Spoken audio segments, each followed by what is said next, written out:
कधी 30 कोटी द्या, कधी 25 द्या, मग तेवढी तुमच्या खात्यातली कामं देता का? मग तेव्हा नितेश राणे भ्रष्टाचारी नव्हता का? आणि 30 कोटी आणि अगर तुम्हाला अगर कणकवली नगर परिषदेचा नगराध्यक्ष मी लढवायला दिलं असतं तरी नितेश राणे भ्रष्टाचारी झाला असता का? तरी तुम्हाला कणकवली भयमुक्त आणि भ्रष्टाचार मुक्त करायला वाटली असती का? तुम्ही एवढ्यांदा मला भेटले, चव्हाण साहेबांना भेटलेत, कधी तुमच्या केसाला तरी धक्का लागला का? मग कुठल्या अर्थाने भयमुक्त हा कणकवली तुम्ही करणार बोलताय?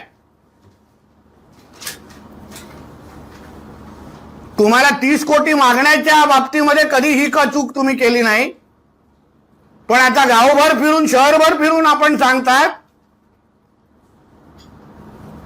की हे भ्रष्टाचार करतायत.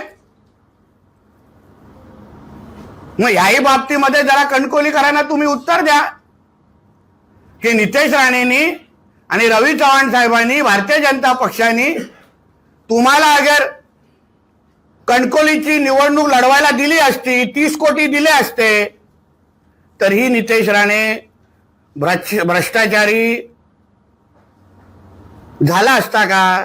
ह्याचं उत्तर कणकवलीकरांना तुम्ही दिलंच पाहिजे.